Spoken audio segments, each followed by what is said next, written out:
स्वामी जी, जो मेरे आदमी गुस्सा और नफरत साथ लेकर चल रहा हो, वो भले ही कहे कि वो राम उनके आराध्य हैं, लेकिन राम उनके नहीं हो सकते, क्योंकि राम तो हमेशा प्यार करना सिखाते हैं और आपस, और इसीलिए ये भी कहा जाता है स्वामी जी, फुलहीं फरहीं सदा तरुकानन, रहहीं एक संग गज पंचानन।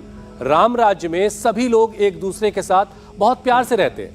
ऐसे में इस राम लहर में हमें तो श्री राम के गुणों को आत्मसात करना चाहिए, क्योंकि ये तो सच्चाई है कि गुस्सा या तो चाहे बनावटी ही क्यों ना हो, और असली जो लोग करते हो तो बहुत ही खराब है, इसका शरीर पर बुरा ही असर पड़ता है। तो स्वामी जी, योग के साथ साथ स्वभाव को बदलना बड़ा ज़रूरी। कुछ लोगों का स्वभाव ही होता है गुस्सैल वाला, बल्कि माँ बाप कहते हैं भाई ये लड़का मेरा बड़ा गुस्सैल है और उससे ज़रा संभल के रहा करो। तो स्वभाव पर भी काम करने की ज़रूरत है। एकदम आप ठीक कह रहे हैं। देखो, तो स्वभाव पर काम बहुत ज़रूरी है, और दुनिया की सबसे बड़ी चुनौती मैं दो ही मानता हूँ। एक तो प्रमाद, जो मैं बार बार कहता हूँ, प्रमाद सारी समस्याओं की जड़ है, और पुरुषार्थ is the ultimate solution for all problems. फिर ये स्वभाव में परिवर्तन, वो हमारे एक मित्र थे, मजाक में कहते थे, स्वभाव कदापि न मुच्यते, कुत्ता टांग उठाए मुच्यते। अब ये संस्कृत हिंदी नहीं है, तो मजाक की भाषा है।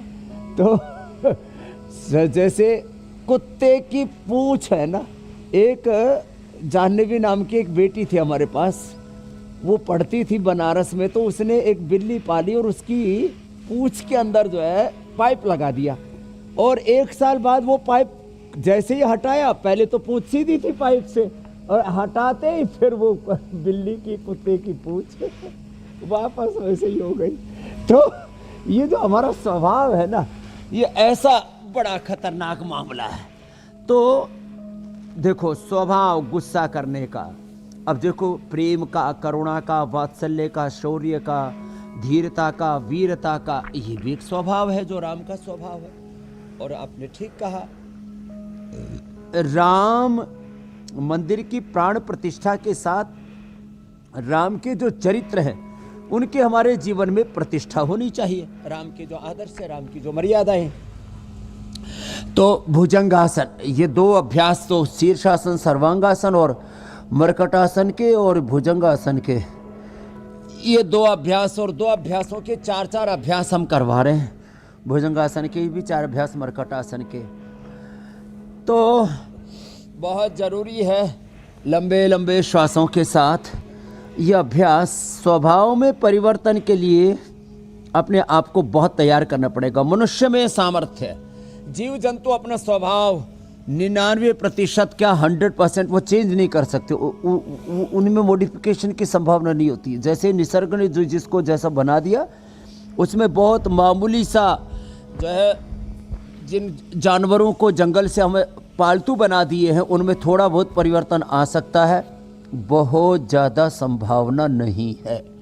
लेकिन मनुष्य का ये सामर्थ्य है कि वो अपने स्वभाव में परिवर्तन ला सकता है। उसके लिए एक प्रतिबद्धता उसके भीतर ये होनी चाहिए कि मैं माना कि ये सारी योनियों से होकर के गुजरा हूँ। इस मनुष्य में चींटी जैसा, हाथी जैसा, कुत्ते जैसा, गधे जैसा, सब प्राणियों जैसा, सब जितने भी जो है जड़ चेतन जंगम स्थावर जितने भी योनियां है ना, उन सब का स्वभाव मनुष्य में मिल जाएगा, क्योंकि हमारी यात्रा के पड़ाव में, प्रवाह में वो आए हैं। तो मनुष्य को एक तो ये प्रतिबद्धता रखनी पड़ेगी अपने भीतर कि मैं इस संसार में भगवान की श्रेष्ठतम रचना हूँ। Man is the ultimate creation of almighty. उस खुदा अल्लाह वाहिगुरु अकाल पुरख परमात्मा की सबसे जो बड़ी रचना है ना, वो श्रेष्ठतम रचना मनुष्य है।